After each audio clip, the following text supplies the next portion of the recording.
Hello all. In this first part of this video, I am going to give you an operational overview of week 9 and stress really important points, as well as include some other crucial reminders. In the second part of this video, I am going to explain to you a little bit more the why of week 9, my vision for week 9, and whatnot. So first of all, but in case I haven't said it, and first of all, welcome to our last regular week of graded learning and assignments. As you may have already noted, I put this in big fonts below the link to the video, or maybe just a little bit below the link to the video. I did make a change to the curriculum for this week. If you compare what you see in the week 9 bundle folder to the course schedule, you'll see that some things are the same, some things are different. You still do a Blackboard created review of your Learn Smart reading on the philosopher's approach to thinking about knowledge. But now, instead of task 1, this is task 2. You have a new task 1. It consists of 3 items: a paragraph-long writing response focused on your own subjective experience with belief and your own opinions about belief. And then you're going to be ordering and ranking some beliefs. So there's 3 items. One is a written response where you share something about yourself and then you discuss something that relates to that, what you're sharing. And then you're going to be doing like an ordering activity where you rank some things. So one thing I want to stress about the task 1 in this, the new task 1, is that it is timed. You only have 90 minutes and you'll only see 1 item at a time, and you have to finish it as soon as you open it. So make sure that you have 90 minutes, a reliable internet connection, and that you're ready to go. I would say give yourself 45 to 50 minutes to complete the first item. So you'll want to get it done in about, just under an hour. Definitely not more than an hour. Give yourself about 15 to 20 minutes for the second item, the ordering item, because there's a lot of things to order. It's based on your own subjective take on things, so it's not like anything that you have a lecture for or a lesson. It's just going to give you some things to order according to your reality, your subjective, psychological, epistemological reality. And then the third item is a much shorter ordering activity, and you'll probably only need 5 or 10 minutes from that. So I'm just giving you a sense of how to pace yourself through that task 1. So we've never done something where you have to complete it when you open it. We've never done something where you have time, that it's timed, and we've never done something where you can't backtrack. So I also want you to realize that once you move on to the next item, you cannot go back and change your answer. So if you're trying to preview, then you're gonna get a 0 for the first item if you didn't submit anything. And the reason why I've done it this way is because I'm trying to create an aha moment. I'm trying to create an epistemological, psychological experience for you in a rather Socratic manner that's going to make task 2 more interesting and more engaging. So please follow along with my instructions to have a more enriching, engaging end of the semester with me as we go through our last graded learning and assignments.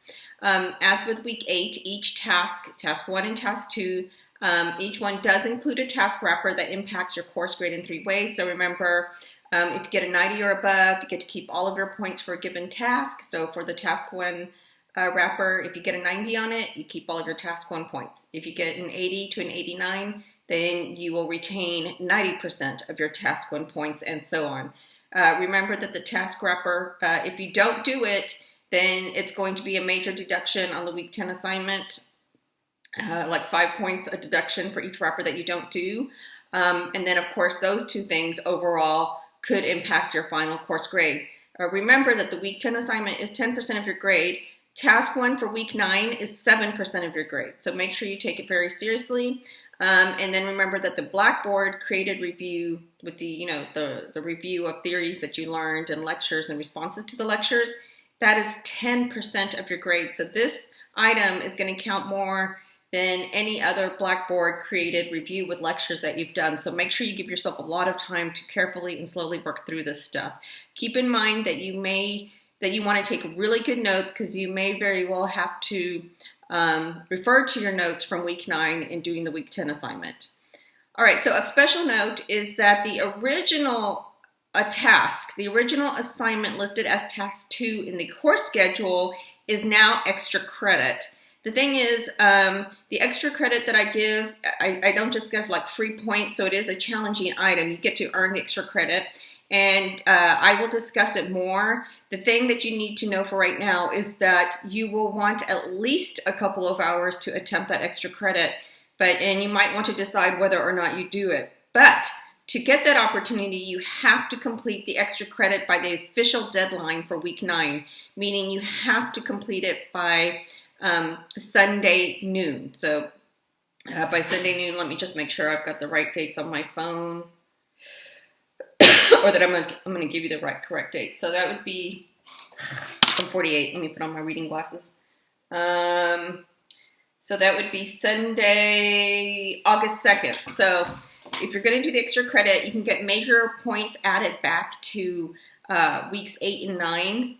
And you can get some bonus points added to the week 10 assignment. So it's definitely worth it. But I'll let you make that decision for yourself. But again, to get extra credit, to get credit for it for an attempt, you do have to complete it by the official deadline for week 9, not the late deadline. So that means you have to get task 1 and 2 and those task wrappers done by the official deadline, but with enough time, early enough to actually have time to do the extra credit. So that's up to you. I recommend that you focus on getting task 1 and task 2 week 9 done well, that you work slowly and carefully through it, rather than trying to hurry up and get to extra credit, because you actually could be worse off if you don't do well on task 1 and task 2 of week 9. The extra credit is not going to make up for a big deficit with that. So it's just better to focus on what is required. Now, if you're able to make time and get through all that slowly and carefully, then yeah, go for the extra credit and decide if you want it after learning about it. You'll see it, of course, only after you do the task 1 and task 2 and the respective task wrappers. Please remember that you have only till Wednesday of the following week, of week 10, our last week, to turn in stuff late. I've iterated this so many times in personal emails, announcements, and other videos to make sure that I cover my tracks, to make sure I help you remember.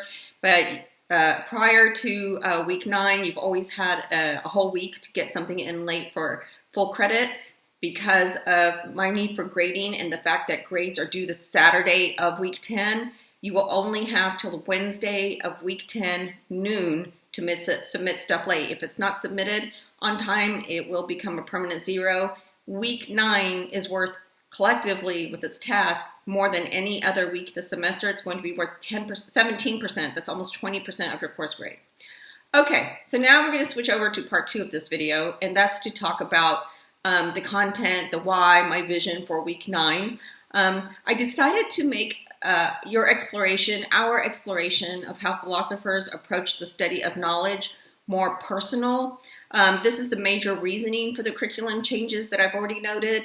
You'll see that you start out by reflecting on some of your own experience with beliefs and some of your own opinions about belief itself. So your belief about beliefs. You will see how you get to think about the concept of certainty in relation to your concept of belief and your take on beliefs, your belief about beliefs, and of course, your belief about certainty. We will look at some, yes, we are going to, as we have before, when we get to the Blackboard Created Review with lectures, we are going to be looking at some original text to shed light on how a philosopher might make sense of an epistemological issue, the theme that I have decided to focus on that you'll learn more about in Task 2. That said, I want you to keep in mind that our deep text analysis is not just for you to know what those philosophers think and how they go about defending their beliefs about knowledge. Rather, I want this text analysis, this technical aspect of doing philosophy and studying philosophy, to feed your curiosity about your own assumptions about knowledge, perhaps becoming more aware of some major assumptions that you might have buried deep within your own meaning-making lens. And this, in part, I hope somehow empowers you in all facets of your life, whether it's academics, interacting with people and their claims on social media, presenting your own views and whatnot. But we'll get more into that as we get into Task 2.